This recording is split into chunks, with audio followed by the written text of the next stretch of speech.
Recent നെറ്റ്ഫ്ലിക്സിലൂടെ റിലീസായ ഒരു മൂവിയാണ് സെക്ടർ 36. 2005-2006 കാലഘട്ടത്തിൽ നോയിഡയിൽ നടന്നിട്ടുള്ള കുറച്ച് സീരിയൽ കില്ലിംഗ്സ്, നിതാരി കേസ് എന്നായിരുന്നു ഈ ഒരു കില്ലിംഗ്സിന്റെ ഒക്കെ പേര്. സോ ആ ഒരു കേസിനെ ബേസ് ചെയ്തിട്ടാണ് ഈ ഒരു മൂവി ഒരു മേക്ക് ചെയ്തിരിക്കുന്നത്. ഒരു പക്ക ഡോക്യുമെന്ററി സബ്ജക്റ്റ് ആണ്. പക്ഷെ ആ ഒരു സബ്ജക്റ്റിനെ ഒരു സിനിമാറ്റിക് എക്സ്പീരിയൻസിലൂടെ അടിപൊളിയായിട്ട് തന്നെ പ്രസന്റ് ചെയ്തിട്ടുണ്ട്. എനിക്ക് നല്ല രീതിയിൽ തന്നെ ഇഷ്ടപ്പെട്ടു. ആ ഒരു മൂവിയുടെ സ്റ്റാർട്ടിംഗ് തൊട്ട് ആ ഒരു എൻഡ് പോർഷൻ വരെ കിട്ടുന്ന ആ ഒരു എൻഗേജിംഗ് ഫീലും ആ ഒരു പ്രസന്റേഷനൊക്കെ അടിപൊളിയായിരുന്നു. ഇപ്പൊ നെറ്റ്ഫ്ലിക്സിന്റെ ഡോക്യുമെന്ററീസ് എന്ന് പറയുമ്പോൾ നമുക്കറിയാം അവരുടെ ക്വാളിറ്റി ഓഫ് മേക്കിംഗ് ആയാലും ആ ഒരു കണ്ടന്റ്സ് ആയാലും അല്ലെങ്കിൽ അതിന്റെ ഒരു പ്രസന്റേഷൻ ആയാലും എല്ലാം അടിപൊളിയായിരുന്നു. അവർക്ക് വേണമെങ്കിൽ അങ്ങനെ തന്നെ ചെയ്യാം. പക്ഷേ ഇതൊരു ഡോക്യുമെന്ററി സ്റ്റൈലിലാണ് അവർ പ്രസന്റ് ചെയ്തിരുന്നെങ്കിൽ നമ്മൾ കാണാൻ പോകുന്നത് ആ ഒരു സസ്പെക്ട്സിന്റെ കുറച്ച് ഫാമിലി സംസാരിക്കുന്നതും പോലീസും അല്ലെങ്കിൽ ആ കേസ് ഹാൻഡിൽ ചെയ്യുന്ന കുറച്ച് ആൾക്കാരുടെ അവരുടെയൊക്കെ ഒരു POV ആയിരിക്കും. അല്ലെങ്കിൽ ബിയോണ്ട് ദാറ്റ് ശരിക്കും ആക്ച്വലി അവിടെ എന്താണ് നടന്നത്. ഇപ്പം പോലീസുകാരുടെ അടുത്ത് വേണ്ടി ചോദിക്കുകയാണെങ്കിൽ അവർ അവരുടെ സ്റ്റൈലിൽ നമ്മൾ ഭയങ്കര അടിപൊളിയായിട്ടൊക്കെ അന്വേഷണമൊക്കെ പറയും. പക്ഷെ ശരിക്കും അങ്ങനെയൊന്നും അല്ല. അല്ലെങ്കിൽ എന്താണ് നടന്നതെന്നുള്ള കുറച്ച് ഫിക്ഷനൊക്കെ മിക്സ് ചെയ്തിട്ട് വളരെ അടിപൊളിയായിട്ട് തന്നെ അവർ പ്രസന്റ് ചെയ്തിട്ടുണ്ട്. അതായത് ഒരു സീരിയൽ കില്ലർ അയാൾ കില്ലിങ്സ് ചെയ്യുവാണ്, അത് വേറെ ആരും അന്വേഷിക്കുന്നില്ല, വേറെ ആരും ചോദിക്കാനും വരുന്നില്ല, അല്ലെങ്കിൽ അത് എന്തുകൊണ്ട് അയാൾ ചെയ്യുന്നു, അല്ലെങ്കിൽ അയാൾക്കുള്ള സപ്പോർട്ട് എവിടെ നിന്നാണ്, അല്ലെങ്കിൽ അതിന്റെ ബാക്ക് സ്റ്റോറി, എല്ലാ കാര്യങ്ങളും സിനിമയിൽ സംസാരിക്കുന്നുണ്ട്. ആൻഡ് മെയിൻലി എടുത്ത് പറയുകയാണെങ്കിൽ ആ ഒരു ടൈമിൽ പോലീസ് ഡിപ്പാർട്ട്മെന്റ് വൻ ഷോകമായിരുന്നു. നല്ലൊരു വീഴ്ച തന്നെ അവരുടെ സൈഡിൽ നിന്ന് സംഭവിച്ചിട്ടുണ്ട്. അതായത് ഫസ്റ്റ് ടൈം ഈ പോലീസുകാരൊക്കെ ഭയങ്കര ലേസി ആയിരുന്നു. കാരണം അവർ ഈ കേസ് ഒന്നും അവർ നോക്കുന്നില്ല, എന്തൊരു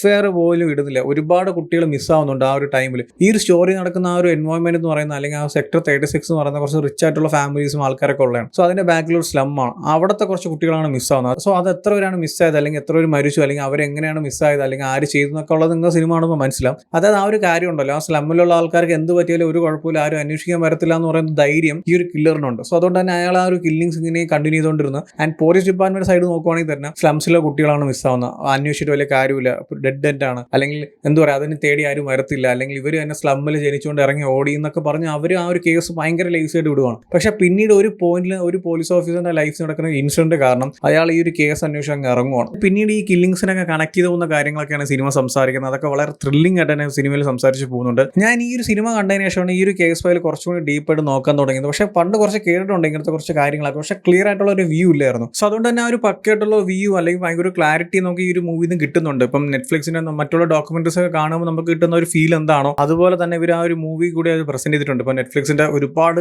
കിടിലം ഡോക്യുമെന്ററീസ് ഉണ്ട്. ഇപ്പൊ എടുത്തു പറയുകയാണെങ്കിൽ തന്നെ ഒരുപാട് ഡോക്യുമെന്ററീസ് ഉണ്ട്. അതിൽ എന്നെ ഒരുപാട് ഹോണ്ട് ചെയ്ത ഒരു ഡോക്യുമെന്ററിയാണ് ഹൗസ് ഓഫ് ഡെഡ്സ് എന്ന് പറഞ്ഞിട്ട് ഡൽഹിയിൽ നടന്ന.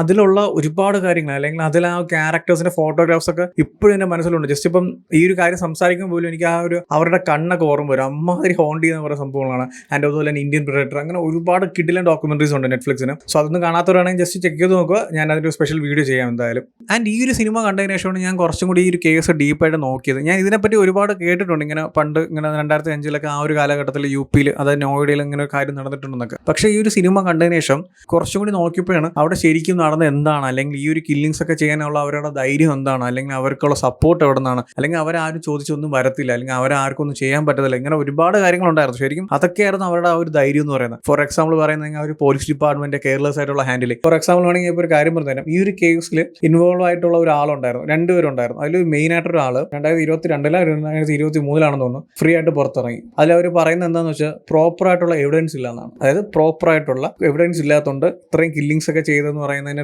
ഒരു റീസൺ ഇല്ല. സോ പുറത്തങ്ങ് ഇറങ്ങി വിട്ടിരിക്കുകയാണ്. സോ ഇതാണ് നമ്മുടെ ഇന്ത്യൻ ലോ എന്ന് പറയുന്നത്. ഈ ഒരു സിനിമയിൽ തന്നെ കാണിക്കുന്നുണ്ട്. അവർക്ക് കിട്ടാൻ പറ്റുന്ന മാക്സിമം എവിഡൻസ് ഒക്കെ അവർ കളക്ട് ചെയ്ത് കൊണ്ട് പ്രസന്റ് ചെയ്തിട്ടുണ്ടെങ്കിലും കോടതി പറയുന്നത് ഇതൊന്നും പോരാ, അല്ലെങ്കിൽ ഇതൊന്നും പോരാ, ഈ ഒരാളെ പിടിച്ച് അറസ്റ്റ് ചെയ്യാൻ, അല്ലെങ്കിൽ ഇതൊക്കെ ഈ ഒരു എവിഡൻസ് വെച്ചിട്ട് ഒരിക്കലും ഇയാൾ ചെയ്തെന്ന് പറയാൻ പറ്റത്തില്ല എന്ന് പറഞ്ഞിട്ട് ഈ പുള്ളിക്കാരനങ്ങ് ഫ്രീ ആയിട്ട് ഇട്ടിരിക്കുകയാണ്. സോ അയാൾ റിച്ച് ആണ്, അയാൾ പുഷ്പം പോലെ പുറത്തിറങ്ങി വന്നു, എവിഡൻസ് ഒന്നും ഇല്ല എന്ന് പറഞ്ഞിട്ട്. ആൻഡ് വേറൊരാളകത്ത് കിടപ്പുണ്ട്, അയാൾ റിച്ച് ഒന്നും അല്ല. സോ അതുകൊണ്ട് തന്നെ രണ്ടുപേർക്ക് 2 ലോ ആണ്, പണമുള്ളവനും ഇല്ലാത്തവനും. അത് ഈ സിനിമയിൽ വേറൊരു സീനിന്റെ ഇടയ്ക്ക് പാരലി കാണിക്കുന്നുണ്ട്, അതിലും സംസാരിച്ച് പോകുന്നുണ്ട്. സോ എന്തായാലും നല്ലൊരു കാര്യം. ഇങ്ങനത്തെ ഒരുപാട് കാര്യങ്ങൾ നമ്മുടെ നാട്ടിൽ നടന്നിട്ടും പറ്റുന്ന എവിഡൻസ് ഒക്കെ കളക്ട് ചെയ്ത് കൊണ്ട് മുമ്പിൽ വെച്ചാലും ഇയാൾ ചെയ്യത്തില്ല, ഇയാൾ മാന്യനാണ്, പൈസ ഉണ്ട്, അല്ലെങ്കിൽ കണ്ടാൽ അറിഞ്ഞൂടെ പാവമാണ് എന്നൊക്കെ പറഞ്ഞിട്ടാണ് പുറത്തു വിടുന്നത്. അത്രേ ഉള്ളൂ പറയാനായിട്ട്, വേറെ ഒന്നുമില്ല. എന്തായാലും കണ്ടുപോകാം. ആൻഡ് വേറൊരു കാര്യം ഹൈലൈറ്റ് ചെയ്ത് പറയാൻ തോന്നിയത് ഇതിന്റെ ഒരു എൻ്റയർ മേക്കിംഗ് ആയിരുന്നു. അത് സിനിമാറ്റോഗ്രഫി ആയാലും കളറിംഗ് ആയാലും എഡിറ്റിംഗ് ആയാലും ആ ഒരു സെഗ്മെന്റ് എല്ലാം അടിപൊളിയായിരുന്നു കേട്ടോ. ഒരു പക്ക നമ്മളൊരു എന്താ പറയുക, ഒരു ത്രില്ലർ മൂവി കാണുന്ന, അല്ലെങ്കിൽ ഒരു സീരിയൽ കില്ലിംഗ് സൈക്കോപാത്ത് എലമെന്റ് നമ്മൾ കാണുമ്പോൾ നമുക്ക് കിട്ടേണ്ട ഒരു എൻഗേജിംഗ് ഫീലൊക്കെ എങ്ങനെയാണോ അത് ആ ലെവലിൽ തന്നെ ഈ ഒരു മൂവിയിൽ പ്രസന്റ് ചെയ്ത് വെച്ചിട്ടുണ്ട്. ആൻഡ് എസ്പെഷ്യലി ക്യാരക്ടേഴ്സിന്റെ പെർഫോമൻസ് എടുത്ത് പറയുമ്പോൾ നമ്മൾ 12th ഫെയിലെ വിക്രാന്ത് ഉണ്ടല്ലോ, മനോജ് കുമാറായിട്ട് വന്ന പുള്ളിക്കാരൻ ഈ ഒരു സിനിമയിൽ ഒരു ക്യാരക്ടർ ചെയ്യുന്നുണ്ട്.